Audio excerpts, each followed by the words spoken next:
Dicevamo che Dio era morto e forse era vero, ma certo non è risorto. Dicevamo che avremmo cambiato il mondo, portato la pace e la libertà.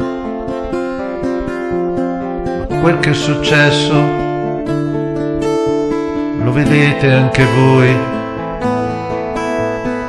Alla fine nulla è cambiato. La guerra, la fame,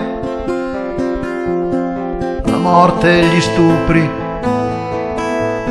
possiamo vederli in diretta TV. Dicevamo che avremmo salvato il pianeta, pulito le acque, sciolto lo smog, avremmo svelato segreti e storture celati alla gente per lucro e viltà. Ma quel che è successo lo vedete anche voi, l'acqua e l'aria più sporche che mai. Per le verità e i segreti nascosti potete guardare fake news in TV.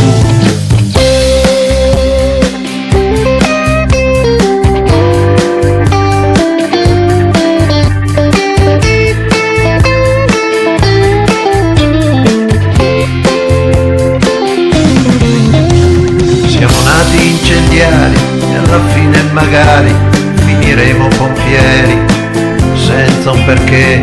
Volevamo giustizia, fantasia, il potere, inventare utopie per l'umanità. Ma quel che è successo lo vedete anche voi. Libertà calpestate da oriente a occidente, nuovi tiranni col cuore gelato, e il destino dei bimbi è già stato segnato. Dicevamo che avremmo sconfitto la rabbia, fatto l'amore e mai più la guerra. Avremmo vissuto l'età dell'acquario, oltre le razze e le differenze. Ma quel che è successo lo vedete anche voi. Alla fine nulla è cambiato, ma il sogno si è sciolto, si è frantumato, soltanto per chi non l'ha mai sognato.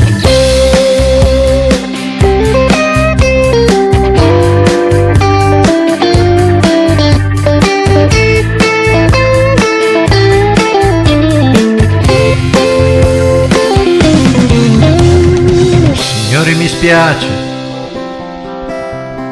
ma io non posso restare a guardare il mondo che muore. Non posso guardare senza provare a incendiare i rifiuti di questa realtà.